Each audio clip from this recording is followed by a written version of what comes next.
Hello friends, मैं Rachna Amarnath happy literature channel में आपका स्वागत करती हूँ। Friends, in this video I am going to discuss summary of the poem night of the scorpion which is written by Nissim Ezekiel. Nissim Ezekiel एक Indian Jewish poet थे, actor, playwright, editor और art critic थे। He was a foundational figure in post-colonial India's literary history, specifically for Indian poetry in English. मतलब India के independence के बाद इन्होंने Indian English poetry का फाउंडेशन रखा, मतलब इन्होंने शुरुआत की थी। तो फ्रेंड्स, पहले हम इस पोएम के समरी को देखेंगे एकदम शॉर्ट में कि ये पोएम किस बारे में है, इसका सब्जेक्ट क्या है, थीम क्या है।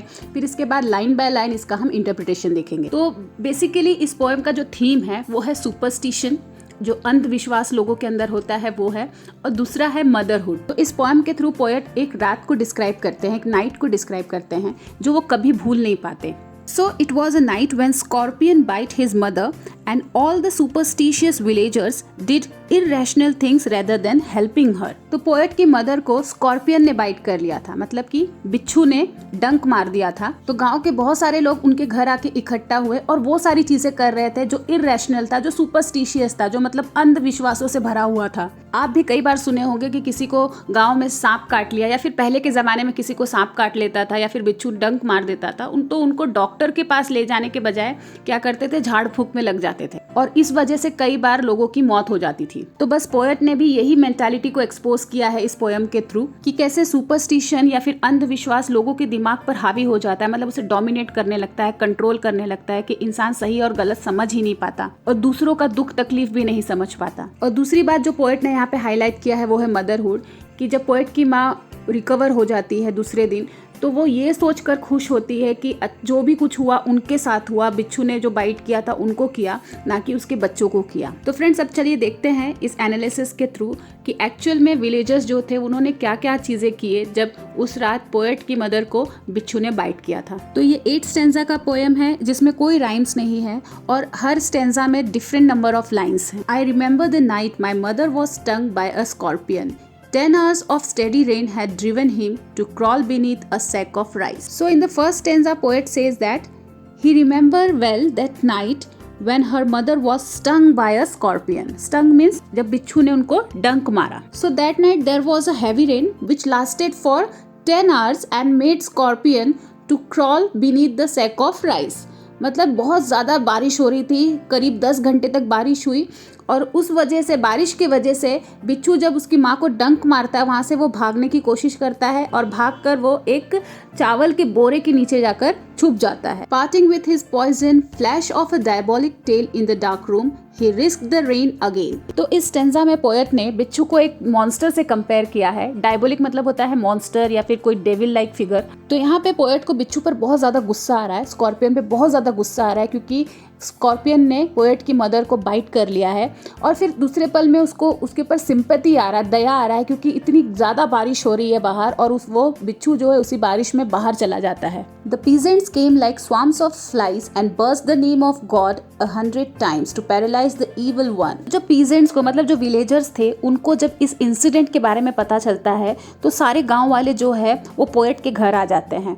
तो उनको देख के पोएट को अच्छा नहीं लगता, इसलिए वो उनको जो पोएट के घर पर आते तो हैं लेकिन वो उनकी मदर को हेल्प नहीं करते हैं, बस भगवान का नाम लिए जा रहे हैं या फिर कुछ तंत्र मंत्र बोल रहे हैं ताकि जो बिच्छू ने उनको काटा है वो पैरालाइज्ड हो जाए और इनके जो जहर का असर है वो कम हो जाए। तो फ्रेंड्स, पुराने ज़माने में इस टाइप की चीज़ें बहुत ही ज़्यादा कॉमन थी। अगर किसी को बुखार भी आ जाता था तो वो डॉक्टर के पास नहीं जाते थे, मेडिसिन नहीं लेते थे, वो ऐसे ही झाड़ फूंक करके, नज़र उतार के अपने प्रॉब्लम का सोल्यूशन ढूंढते थे, क्योंकि उनके पास इतना अवेयरनेस नहीं था। तो पोएट यहाँ पे वही सारी चीज़ें, वही सारे प्रैक्टिस को यहाँ पे हाईलाइट कर रहे हैं इस पोएम के through. With candles and with lanterns throwing giant scorpion shadows on the mud-baked walls, they searched for him, he was not found. They clicked their tongues with every movement that the scorpion made, his poison moved in mother's blood, they said. फिर जब ये तंत्र मंत्र से काम नहीं बनता तो कई सारे लोग जो हैं वो बिच्छू को ढूंढने निकल जाते हैं, मतलब वो स्कॉर्पियन को ढूंढने निकल जाते हैं, और फिर उनका जब शेडो एक दीवार पे पड़ता है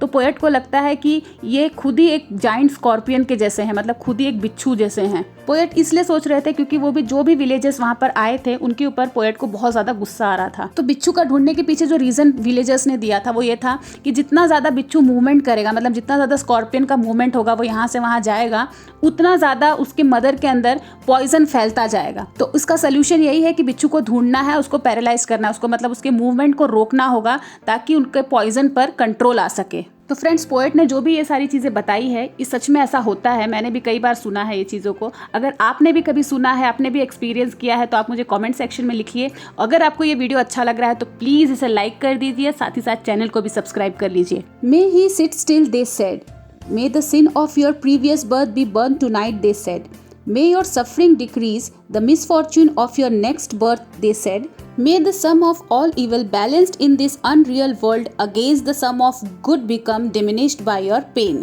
फिर जब विलेजर स्कॉर्पियन को ढूंढने में फेल हो गए, उसको नहीं ढूंढ पाए, तो वो अपना खुद का इंटरप्रिटेशन देना शुरू कर दिए। So they begin giving their own interpretation on the biting of the scorpion. तो वो क्या कह रहे थे कि स्कॉर्पियन ने इसलिए बाइट किया होगा क्योंकि जरूर कोई पिछले जन्म का पाप होगा। सिन मतलब पाप। मैंने भी कई लोगों को कहते हुए सुना है कि अगर बिच्छू ने इस जन्म में तुम्हें काटा है, मतलब पिछले जन्म में तुम्हें 100 जूते का दंड था, मतलब 100 जूते का पनिशमेंट था, इसलिए तुम्हें इस जन्म में बिच्छू ने काटा है। तो जब वो बिच्छू ने काट लिया तो तुम्हारा वो पनिशमेंट खत्म हो गया। तो यहाँ पे वो कह रहे हैं, may the sin of your previous birth be burned away tonight, may your suffering decreases, मतलब जो आज तुम सफ़र कर रही हो वो तुम्हारा फ्यूचर का जो मिसफॉर्चून है वो ख़त्म कर देगा। फिर कुछ लोग और आगे कहते हैं कि जो तुम्हारे अच्छे कर्म है, जो तुमने अच्छा काम किया है, वो तुम्हारे बुरे काम के अगेंस्ट में अब बैलेंस हो जाएगा क्योंकि तुम्हें स्कॉर्पियन ने काट लिया है, तुम्हें बिच्छू ने डंक मार दिया है। May poison purify your flesh of desire and your spirit of ambition, they said,